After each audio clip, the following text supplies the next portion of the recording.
Okay guys, so for a while now I've been talking about what we're replacing the Volvo with. Today I'm going to take you through the replacement vehicle for the Volvo XC90, which is a Lexus RX450 hybrid L, which means long. Yeah, so this is the third row version of the car, because we had a third row in the Volvo and we wanted to keep something in our fleet that allowed us to have 3 rows. The beauty of this third row is that it has captain's chairs. Now, when we bought the Volvo, it had a little booster seat. If you watch that video, you'll see that I kind of pointed out this is one of the selling features for us, because at the time, my son was of an age where he needed a booster. He liked that he didn't have to have an extra booster that made him look like he was a baby. As he's gotten to preteen, he wants individuality. He wants maturity. He wants to feel like I'm a bigger kid. This offers him that. The captain chair situation allows for anyone, particularly children, to just go straight through the middle here. So the adults can have these seats and the kids just climb their butts in the back. It's brilliant. This vehicle is actually a 2018. And I think after buying the Volvo brand new, and then after years of having it and all the disappointments with it and knowing that it would depreciate, we thought we'd have it for a longer time. We thought we'd have that car forever. And it didn't turn out that way. So buying another brand new car that I may or may not like just didn't seem like a feasible solution for me. And so we didn't go that direction. The other thing was that this is a Lexus. We've had an RX before, the old generation, basically the first generation of the RX. And we were quite pleased with it. Now, that vehicle was not outstandingly technical. It didn't have a lot of like fancy setup stuff. It didn't even look that premium on the inside, but it was a Lexus. You had the quality, the reliability, the dependability, but you also had that upscale feel to it because it looked a little bit better than anything you get out of Toyota. And it had a lot of features that just came standard on the car. I talked about in the Volvo video how they a la carte you. With Lexus, you tend to have options that are inclusive of a particular individual package. This is the premium platinum plus or whatever the heck it is, but it's also the 450h. This vehicle has absolutely everything I could have imagined getting. I've got parking assist. I've got dynamic cruise control, which my Mercedes does not have, as I indicated. I've got not only blind spot monitoring, we have lane keep assist. In addition to that, it has rear heating for the second row passengers, and I quite like that. I don't sit back here, but you know, it's nice to have that if you're going somewhere where someone would benefit from it. And beyond that, it just helps to resell the value of the car if you decide to get rid of it. It also has the heads-up display, which the Volvo did not have, because you had to pay for that as an additional package over the package that it should have been in.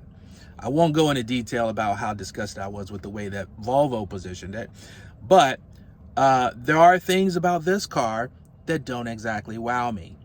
So why don't we get into all the things that are great, and then we'll end on the things that may not be so great.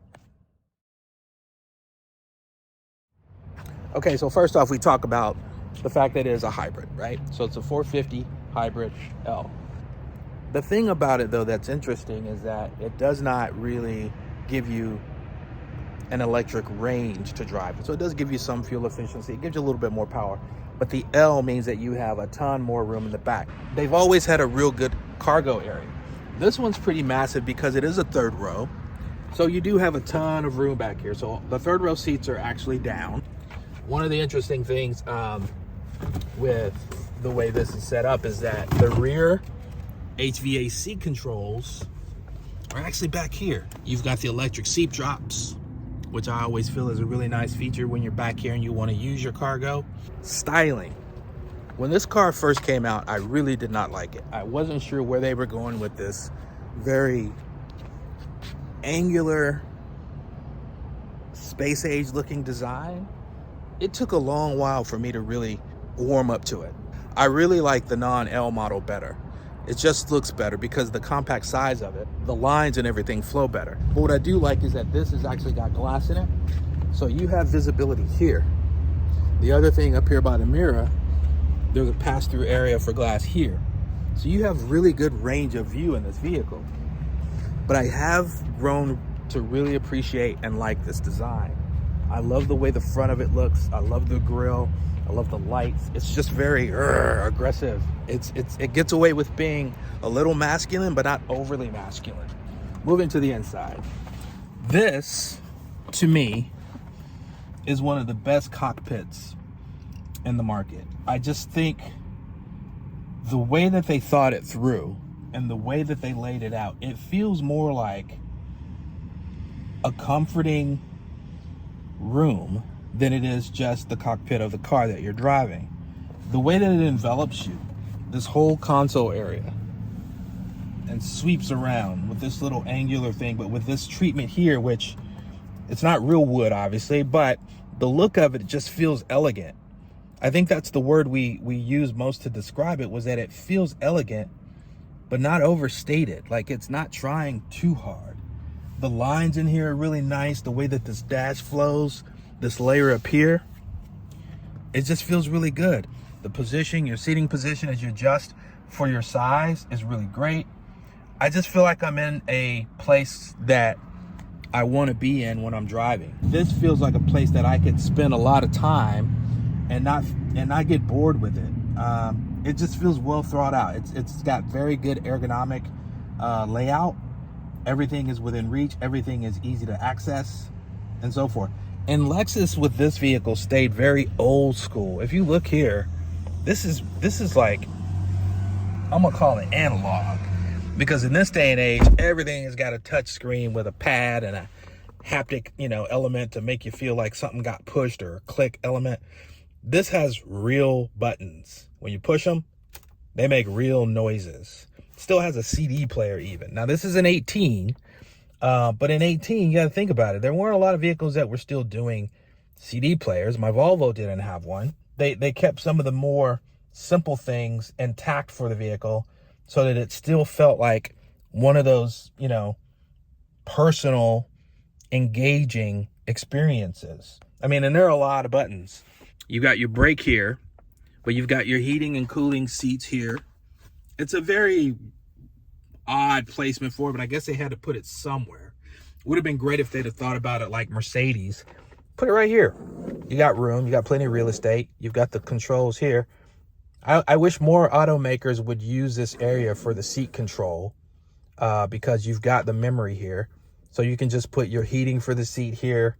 You can put your movement, front, back, tilt and all that stuff, recline. This seems like it would have been a better use of that space instead of whatever this second thought was. One of the things I really like about it is this massive screen in the middle. It's pretty big, and it gives you a lot of information. I like the way it sits. I like the way it is positioned angle-wise. Very seldom will I experience any glare on the screen. So they did a real good job of like angling it with the windshield so that the sun is never really shining right on it. But a lot of information is communicated there. In addition, like the Mercedes, in the center, you've got what looks like a little phone sort of information screen set up. Engine just kicked on. So it just cycles back and forth. Now, I told you the engine kicked on. You might have heard it.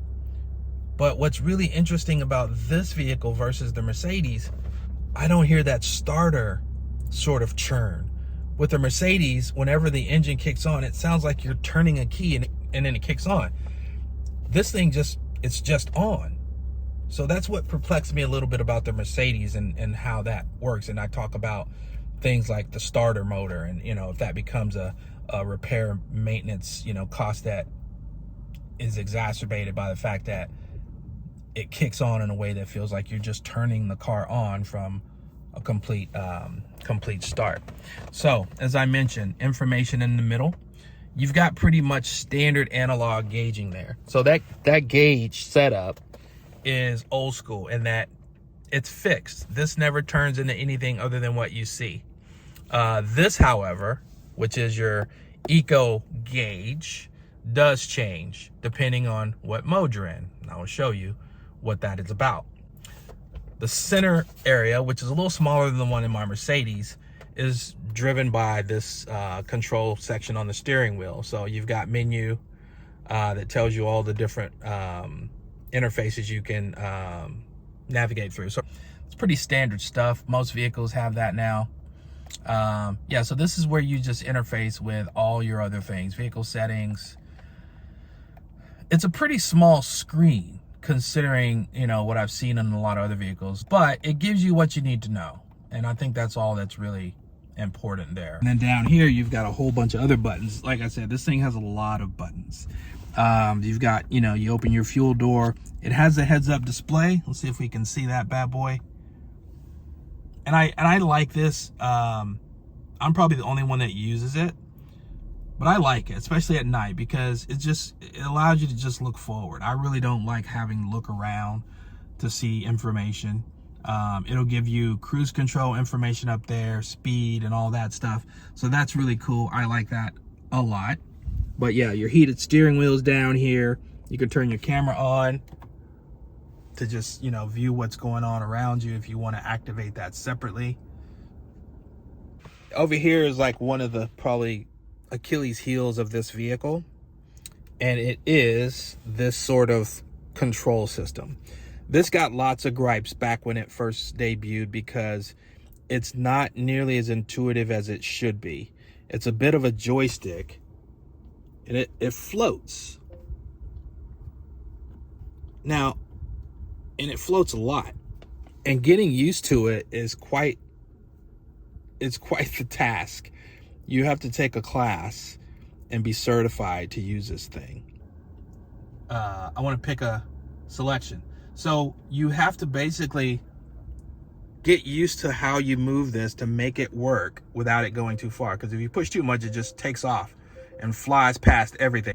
So I find that if I use both fingers instead of just trying to like do this, because you just pass everything up. It's like it's just in a hurry. It's not great, man. But after a little practice, you get used to it and you can navigate it. But a lot of times it just overshoots everything you're trying to do. If you're trying to type in an address, this is when it really sucks. You're trying to get to these letters and you want to do it quick.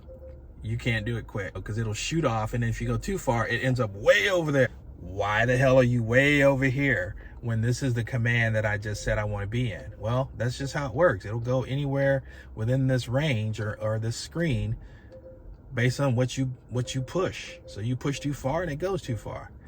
So it's a very educational experience. You've got to learn and get used to it. So if you've got a bunch of cars and you're going to be hopping back and forth, you can get pissed off when you get back in this one because it's going to require you to reset your brain.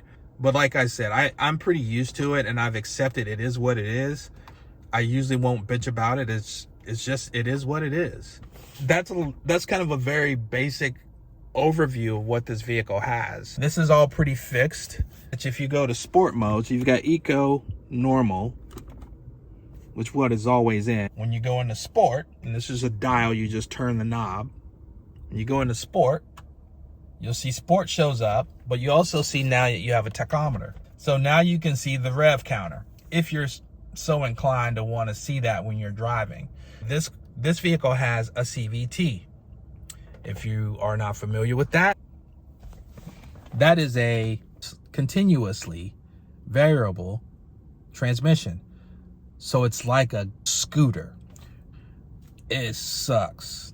Not in this car, but just the concept in general. And I get it. The CVTs are meant to give you greater efficiency because they're supposedly smoother. I will say this, as much as I absolutely loathe CVT transmissions as an application, this one is not that bad. What I like about this one is that as you drive the vehicle, the more gas you apply, the more throttle, it does do the long winding and rev. But as you back off, because once you get to speed, and it gets there quick, but as you get to speed and you start to back off the accelerator, you'll notice it drop. Like the sound of the CVT and the way that transmission spins up, it feels like it dropped or shifted to another gear. But it is very loud. It's like truck loud. Think of like one of the early Tacomas, like from 96. That was a big vehicle with a big brawny V6. It wasn't efficient worth a damn, but it was just loud. This thing is loud. And I thought something was wrong with it because it seems very odd. Like, it's a Lexus. It's supposed to be smooth and svelte. It's loud, man. Like, it's loud. And I just didn't expect that. But that's the way they obviously designed the thing to be. It's weird. So I don't know. I still am not used to that. So now going into some of the things that I feel like a little bit more in the negative. That was the first. It's freaking loud. The second, the EV range is garbage. You can't really use it. The other thing that's really getting to me is that they didn't really incorporate any real intelligent, sorry, I had it up. I was going to show you this. Let me go to this first. Most vehicles now have a panel roof. It's just standard operating procedure. Like, one of the things that my kid finds fascinating when he gets in a car is when he can see straight up. And I think it's just a cool feature to have. It's just neat. And it's like, why not? Why not, Lexus? This is the L. And you got nothing but straight fabric all the way to the back of it. What the heck? No real, like, new wave interface here. Like, how come you don't have a TFT in there? Or at least some element where this is a little bit more flexible, where you can use it to provide other information or display information differently. And even in the new car, when I looked at it, it didn't seem like they went very far on that. One thing I will say about Lexus, as good as their vehicles are, I love the customer service when you go to have your vehicle serviced. The experience is just next level. Like, it's just next level. Like, this is what it should be. And I think I love that so much that I feel like I can put up with anything that Lexus doesn't do at the level that I think they should be doing it because of the competitive landscape. This is one thing that I felt like they should really like do something about. But I think when you drive the car, it becomes less important because you don't need that to drive it. But it's just a nice feeling that I've gotten a modern vehicle and I paid a price for it that I feel like was worth it. You see all these lights on over here, so I got my EV mode on. So it's in EV mode right now. That's why the engine stopped. Blind spot monitoring on. Rear cross traction alert. So when a vehicle's coming behind me, it'll let me know not to keep going, or you're gonna hit something, or they're gonna hit you. But I mean, it works. It does what it needs to do. Those are like the real major gripes that I have with it. The transmission, the lack of a panoramic roof, and the lack of a little bit more sophistication with the technology elements. The one thing that I also am not crazy about is that this vehicle didn't have Apple CarPlay. Yet another vehicle that did not incorporate Apple CarPlay. You know, they have the Lexus suite, and you can see I'm actually on that right now, the app suite. And this is just your interface for all the things you can, you know, do. And there's a lot in there, granted. You know, you've got your iHeart and Yelp. If you need to look at Yelp, I mean, I need to see where the stocks are today. I know they're down. So yeah, there's a lot in there. We do have Sirius in it. Don't have Pandora. But you've got a lot of, you know, interface with the Lexus app suite that they use. And Mercedes tried that too with that Mercedes Me app, which I have. Now, I mentioned in a follow-up video on the Mercedes how the app works. The Lexus app will do a lot of different things. While it doesn't have all the stuff here that I mentioned in terms of like the more updated screens and interfaces, the app is pretty damn good. The driving dynamics in this vehicle are pretty good too. Now, granted, this is a pretty big vehicle. It's heavy, and it's not meant to be sporty, even though it looks like it is. But Lexus isn't really known for having vehicles that are just like M caliber handling. Lexus is more luxury, but they do have decent handling. It rides pretty high. I feel like this thing sits pretty high.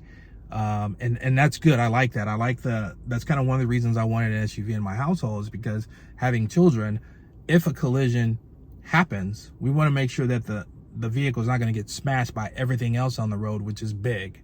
So it does have a nice high ride height. And I mentioned the visibility. I mean, I love how I can see from every corner of this vehicle. I mentioned this little window over here in front of the mirror.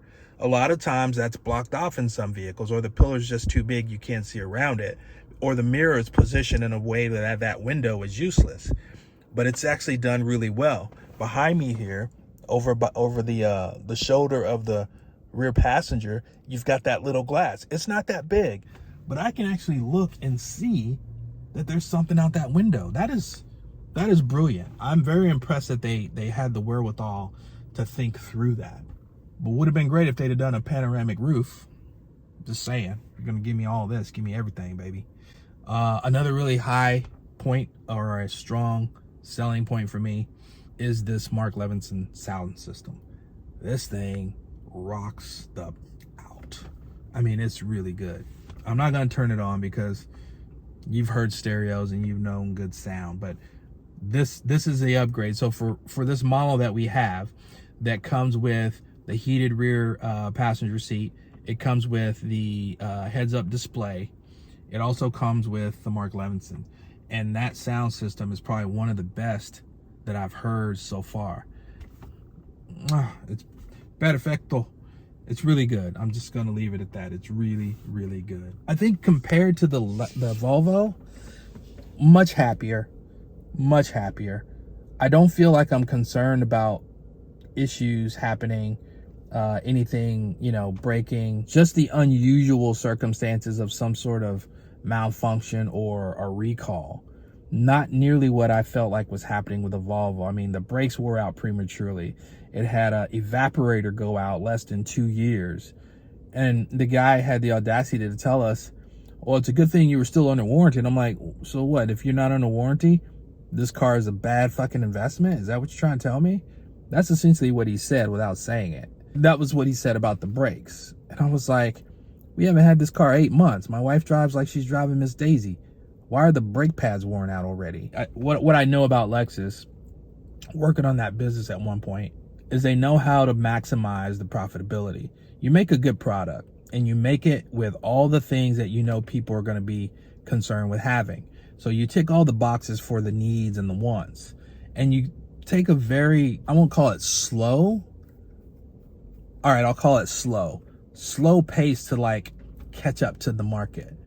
You know that you're doing it right, and you don't have to hurry to get to that finish line because someone else started doing it. I bought a vehicle that has less technological savvy than the vehicle that I had before it. I went to one that has less because it's a Lexus. So the Volvo, when you got in it, you were impressed with all the flashiness. The touch screen in the middle was the size of a Tesla tablet. The TFT in the middle and all the stuff that you could display there. You could change the gauge. It was like Christmas. It's like, whoa, look at all this. And then underneath it all, you had some guy behind a curtain turning a wheel. Oh, don't look back here. There's nothing going on back here, because all this shit was faulty. But with the Lexus, I don't have all that nonsense going on, but I've got a very good platform, and you can feel confident about everything in here.